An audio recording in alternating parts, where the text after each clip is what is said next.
चोरी हुई है, आप जल्दी जाइए। अरे कुआं चोरी हो गया है, ये सुनकर लोग मेरा मजाक उड़ाएंगे। पूरा गांव हंसेगा मुझ पर। महाराज को भी मेरी बात पर विश्वास नहीं होगा।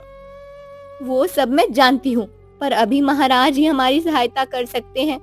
मीरा की बात सुनकर सीताराम महाराज आत्मानंद के राजसभा में आता है। महाराज की जय हो। बताओ, क्या समस्या है तुम्हारी? महाराज, मेरा कुआं चोरी हो गया है। क्या चोरी हुआ है? और वो भी कुआं? ऐसा कैसा विचित्र कुआं है तुम्हारा जिसकी चोरी हो गई है? महाराज की बात सुनकर सभी दरबारी हंसने लगते हैं। महाराज, मैं सच बोल रहा हूँ।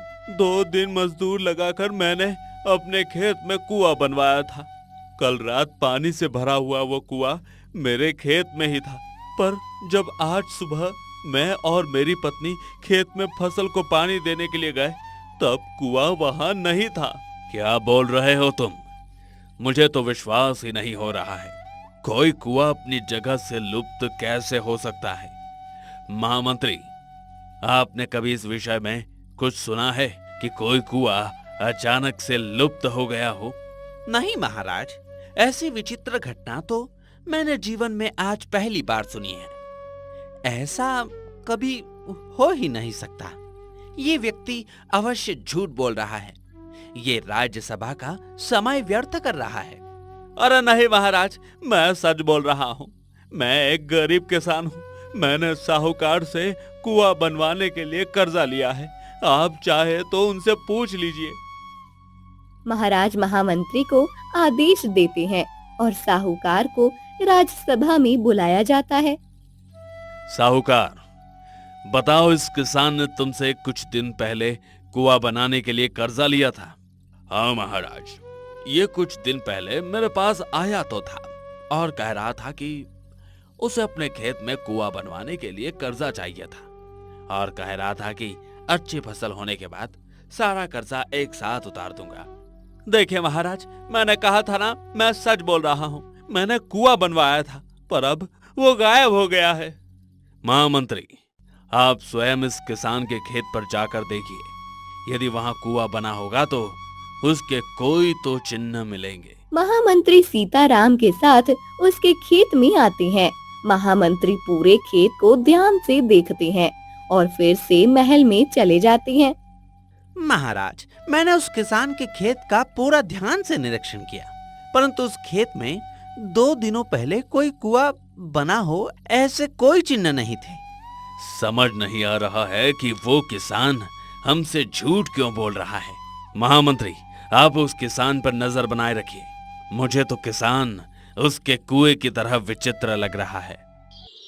शाम हो जाती है। मीरा और सीताराम अभी तक खेत में ही बैठे हुए थे।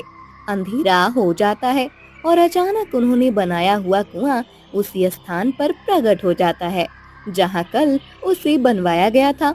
उस कुएं से पानी बहने लगता है। मीरा और सीताराम उस पानी से भरे हुए कुएं को देखकर आश्चर्य में पड़ जाते हैं। मीरा तो मेरी आंखें पर विश्वास ही नहीं हो रहा। मेरा तो ये कुआं यहाँ अपने आप प्रकट कैसे हो गया? अब ये सब छोड़ो। अब ये कुआं प्रकट हो ही गया है तो खेत में पानी दे देते हैं। दोनों भागकर कुएं के पास जाते हैं। हंडा उठाकर उसे रस्सी से बांधकर कुएं में डालकर पानी निकालने लगते हैं। जब सीताराम कुएं से हंडा बाहर निकालता है तब वो खाली होता है। ये क्या, कुएं में इतना पानी भरा हुआ है, फिर भी ये हंडा खाली कैसे है? अब रुकिए, मैं देखती हूँ। अब मीरा आगे जाती है और हंडा को कुएं में छोड़ती है। वो हंडा को कुएं से बाहर निकालती है। वो भी खाली होता है। अब दोनों डर जाते हैं। सुनिए, अब मुझे ये तो कुछ विचित्र प्रकार का लग रहा है।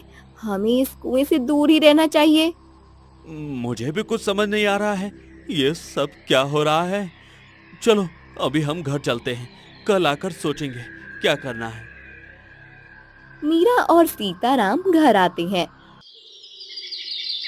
अगले दिन दोनों डरते हुए खेत में जाते हैं। तब फिर वो कुआं वहां नहीं होता।